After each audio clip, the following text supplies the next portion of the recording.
پس بابی سوم فی الهدنتی درباره صلح، هدنه صلح و اهل ذمه و الذمه و الامانه و اهل ذمه و کسانی که امانت داده میشوند و در این یک چند مسئله های است. مسئله اول میفرماید عقد الهدنه مع الكفار، قرارداد هدنه یعنی که قرارداد صلح با کافران. تعریفها، اولین تعریف هدنه، تعریف صلح چی است؟ و الهدنه لغتا، هدنه در لغت به معنای سکون، به معنای آرامش می آید، اما در اصطلاح شرعا میگه عقد الامام او نائب لاهل الحرب على ترک القتال مدت معلومه. اما در شریعت باشد در اصطلاح شرطنامه است که امام یا نماینده امام با اهل جنگ، با اهل کفر پیمان میبندند، صلح میکنند تا مدت معینی جنگ قطع کرده می شود، اگر چند مدتش طولانی هم باشد. و این را همچون مهادنه یعنی که مواعده یعنی که با دیگر نام معاهده میگویند، نامهای گوناگون قطعی. این صلحی که بین کفار بسته می شود. پس دوم از مشروعیت آن یعنی که جایز بودن آن و دلیل آن. پس امام اجازه دارد که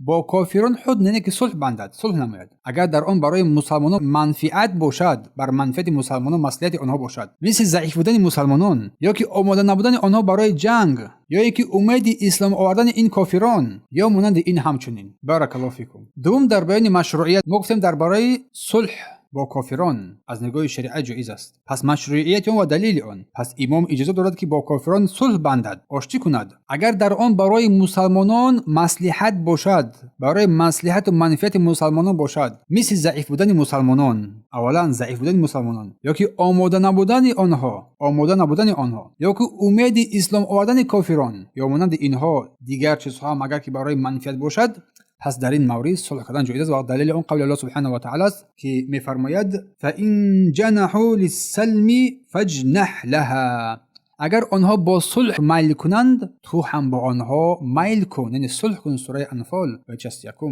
و رسول الله صلی الله علیه و سلم نیز در صلح حدیبیه با کافران صلح 10 ساله کرد، هدنه 10 ساله کرد، 10 ساله صلح بستند، با یهودیان مدینه منوره صلح کرد. پس مشروعیت و دلیل آن. لزوم هدنه، پس لازم بودن این صلح هر وقت که امام یا نماینده او صلح را بست، پس لازم گیرسن آن واجب می شود. شکستن آن صلح به هیچ کس جایز نیست از مؤمنان تا وقتی که آنها با عهد خود وفا دارند، وفا میکنند و خیانت نمیکنند. الله سبحانه و تعالی میفرماید فما استقاموا لكم فاستقیموا لهم، اگر آنها با شما وعده دادند و استقامت کردند در آن وعده خود، پس شما در وعده خود استقامت نمایید و رویه نمایید. این را سوره توبه آیه 7. و الله میفرماید یا ایها الذین آمنوا اوفوا بالعقود، ای کسانی که ایمان آوردید با عقد و پیمان خود، با شرطنامه های خود وفا نمایید. سوره مائده آیه 1. اما اگر آنها عهد را شکستند، بشکنند، با جنگ یا کمک با دشمنان یا کشتن مسلمان یا گرفتن مال مسلمانان، عهد باطل می شود در این مورد و جنگ با آنها دیگر جایز می گردد. الله سبحانه و تعالی می فرماید و ان نکثوا ایمانهم من بعد عهدهم، اگر آنها بعد عهد پیمان امانت های خود را، عهد پیمان خود را شکستند، و طعنوا فی دینکم، و در دین شما طعنه زدند، فقاتلوا ائمه الکفر، این هنگام شما این ائمه کفر را، سروران این کافران را بکشید، بجنگید با آنها. انهم لا ایمان لهم، بدرست که آنها عهد و پیمان ندارند دیگر این هنگام. لعلهم ینتهون، تو شاید دست بردارن و از کفر دست بکشن. سوره توبه آیه 12. پس اگر نشانه های خیانتشان پیشکی دیده شود، نشانه خیانت آنها پیشکی دیده شود، امام حق دارد که به آنها رسما خبر دهد و عهد و پیمان دیگر در اینجا برهم بخورد و اعلان جنگ بگردد. الله میفرماید فاما تخافن من قوم خیانة، اگر شما از قوم ترسید از خیانت آنها، فانبذ الیهم، پس به آنها اعلان کن، به سوی آنها بیا و به آنها اعلان کن. پس این آگاه کنی جنگ با آنها در این هنگام لازم نمی شود دیگر اگر عهد و پیمان را آنها شکستند. بارک الله فیک. المسألة الثانية، مسألة دوم، عقد الذمة و دفع الجزیه، عقد و پیمان ذمی و پرداخت جزیه. از ذمی در لغت به معنای عهد است، عهد و پیمان، امانت ضمانت دادن. اما عقد ذمی در اصطلاح اقرار با بعضی از کافران با کفرشان، با شرطی که آنها جزیه پرداخت میکنن بر مسلمانان. نه کفار را میگذاره که در سرزمین تو زندگی نمایند، بر کفر خود قرار میگیرن، باقی میمونن، با شرطی که آنها جزیه میسپارند. پس احکام آن دولت، آن شریعتی که در آن جاری میشد، آن را رعایت نمایند. پس مشروعیته یعنی جایز بودن آن. اصل در مشروعیت عقد ذمی با اهل ذمی، اهل ذمی اون کسی که اهل کتاب است، تو رو امان میدهی در عوضی که با تو جزیه میدهد. الله میفرماید که وقاتلوا الذين لا يؤمنون بالله ولا باليوم الاخر، قتال نمایید، بکشید، بجنگید آن کسانی که ایمانی به الله و روز آخرت ندارد ولا یحرمون ما حرم الله و رسوله، آنچه که الله حرام کرده و رسول الله حرام کرده آن را حرام نمیشمرند. ولا یدینون بدین الحق، و یکم دین حق را پیروی نمیکنند. من الذين اوتوا الكتاب، آن کسانی که بر آنها کتاب داده شد، حتی یعطوا الجزیه، حتی که جزیه بدهند، عن یدین، با دستان خود جزیه بدهند، و در حالی که آنها خار ذلیل هستند، پست هستند. و در حدیث بریده است ثم ادعوهم الى الاسلام، گفتند سپس آنها را به سوی اسلام دعوت نما. فان اجابوک، اگر تو را پذیرفتند، فاقبل منهم، از آنها بپذیر، و کف عنهم، پس از آنها خودداری نما. فانهم ابوا، اگر که رد کردند، فصلهم جزیه، پس از آنها جزیه طلب نما. اول اسلام، اگر اسلام نپذیرفتند از آنها جزیه طلب کرده می شود. پس از کی جزیه گرفته می شود؟ جزیه گرفته می شود از مردانی که مکلف هستند، آزاد هستند، دارا هستند، قادر بر این پرداخت جزیه دارند. از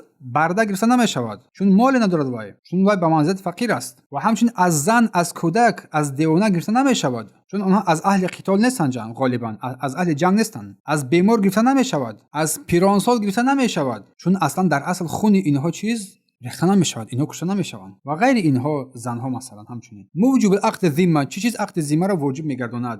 پس این عقد واجب میگردد با کفار، اینه که جایز است با کفار به خاطر نکشتن آنها، به خاطر با آنها جنگ نجنگیدن، و به خاطر حفظ مال و ناموس آنها، و کفالت آزاد بودن آنها، و آزار و اذیت نرسانیدن آنها، و همچنین آزار نرساندن آنها. چگونه که در قول پیامبر صلی الله علیه و آله فاذا لقیت عدوک، اگر تو با دشمنت واخوردی، من المشرکین، از مشرکان، فدعوهم الى ثلاث، بس سه چیز آنها دعوت نما، با سه خصلت آنها دعوت نما. فایهون ما اجابوه فاقبل وكف عنهم، اگر هر یک از این سه کدام از اینا را قبول کردن، پس از آنها دیگه دست باز نگاه دار. المساله الثالثه، مساله سوم، عقد الامان، امان دادن، کسی را در امان گرفتن. یک امانت ضد خوف است، ترس است. کسی را در حمایت خود گرفتن. اما در اسلام باشم میگه عبارت از امانت دادن کافر است. امانت دادن کافر بر مال بر جان است. برای یک مدت محدوده، برای یک مدت معینه یک کافر رو تو امانت میدهی، نکی مالی وی رو حفظ منمایی، خونی وی رو حفظ منمایی. پس مشروعیت آن، جایز بودن آن و دلیل آن. در اصل مشروعیت از اینه که جایز است که کسی که امان طلب حمایت کرد، از او باید حمایت کرده شود. دلیل آن قول الله سبحانه و تعالی است، گفته که و این احد من المشرکین استجارک فاجره حتی يسمع كلام الله ثم ابلغه مأمنه. اگر یکی از مشرکان از تو طلب حمایت کردن، طلب امان کردن، پس بر آنها امان بده حتی کلام الله رو بشنود. پس از چی کس پذیرفته می شود؟ با کدام شرط ها؟ صحیح میگه عقد امان پایبند یا که پیمانی امانت دادن به هر مسلمان میتواند که هر کافر را در امان خود بگیرد با شرط های زیرین. یکم عاقل باشد او مسلمان، کسی را که در امان خود میگیرد مسلمان عاقل باشد، بالغ باشد. مجنون و طفل کودک اگر کسی را در امان خود بگیرد صحیح نمیشود. اختیاراً مجبور نباشد و مست هم نباشد و همچنین از عقلش بیهوش و که بیجو نباشد، دیوانه هم نباشد. حتی زن میتواند کسی از کفار را امانت بدهد، چگونه که رسول الله گفتند بر هانی گفتند که به درستی که آن کسی را که تو زیر پناهندگی خود گرفتی ما را در امان دادیم، ما را امان قرار دادیم. همچنین برده، همچنین شخصی که برده هست همچنین میتواند کسی را چیز در امان خود قرار بدهد، چگونه که رسول الله گفتند که ذمه المسلمین واحده، نفس مسلمانان یک است و یسعد بها ادناهم، پس پایینترین آنها چیز حق دارد. پس امان میتواند عام شود، عمومی شود، از جانب امام بر تمام مشرکان، همه مشرکان در امان دادیم گفته، یا که از امیر با اهل آن شهری که قرار دارند، با اهل آن شهر، اهل یک شهر را در امان قرار میدهند، یا که خاص کسی آدم خاص را در امان قرار میدهند، یا که یک آدم عادی که از بین مسلمانان هست یک کسی را میشناسد و از کفار وقتی که دولت کفار زدن گرفته میشود یک از کافران در امان قرار میدهد. در امان قرار دادن عام است، عمومی است. این از تصرفات امام مسلمان است یا که از نائب آن، چون ولایت عام است. پس هیچ کسی این را کردن نمیتونه مگر چه با موافقت آن امام. پس این امانت دادن از هر کسی، از هر مسلمانی که با شرطهای ذکر شده بر کسی بگوید که انت امین، تو در امان من هستی، و دیگر چیز در امان قرار میگیرد. کسی حق ندارد بر وای چیز بر وای دیگر تجاوزکاری نماید. و مستأمن باشد آن کسی است که طلب امانتی میکند، امان میطلبد، تو کلام الله را بشنود یا شریعت اسلام را بشنود. اگر هر کسی این را طلب کرد حتما بر وای داده میشود. این بر آیه‌ای که ما خوندیم. پس حکم امان دادن و چیز بر او لازم میگردد، وفا کردن بر آن لازم میگردد. وقتی کسی را تو امان دادی، وفا کردن بر وای لازم میگردد. تو عقد بستی، حرام است این را شکستن. بارک الله فیکم. و همچنین جایز میگردد که این امانی را تو بیشکنی یا که شکسته کنی یا که برهم بدهی اگر در خوف قرار گرفتی، تو که از شر آنها، از خیانت آنها خلاص بگردی، خلاصی بیوبی. اینم